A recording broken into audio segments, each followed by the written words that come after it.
Sementara itu menyusul kabar adanya 51 pemain Liga 1 yang dinyatakan positif COVID-19, pemerintah sebagaimana diungkapkan juru bicara Satgas Penanganan COVID-19, Profesor Wiku Adi Sasmito terus memonitor perkembangan kasus positif, baik itu sebelum, saat, dan pasca sebuah kegiatan besar yang diperbolehkan untuk operasional.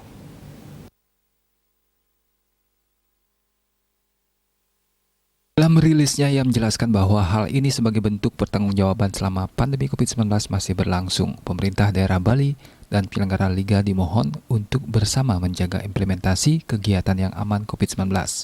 Ia mengatakan kegiatan masih akan tetap dijalankan.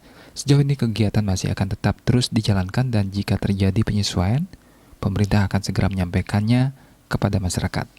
Kita terus memonitor perkembangan kasus positif sebelum, saat, dan pasca sebuah kegiatan besar diperbolehkan untuk operasional sebagai bentuk pertanggungjawaban selama pandemi COVID-19 masih berlaku. Sejauh ini, kegiatan masih akan tetap terus dijalankan dan jika terjadi penyesuaian, pemerintah akan segera menyampaikannya kepada masyarakat.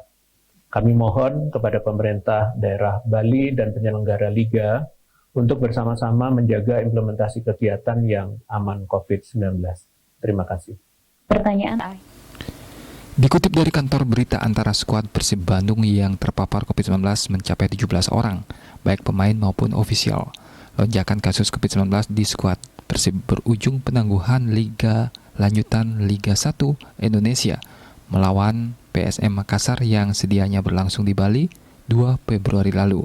Lantaran skuad Maung Bandung tak mencukupi ambang batas minimum untuk bertanding. Catatan PSSI pada Januari 2022 setidaknya ada 6 klub yang para pemainnya positif COVID-19 yaitu Arema FC, Persebaya, Persib, Persija, PSM, dan PSS Sleman.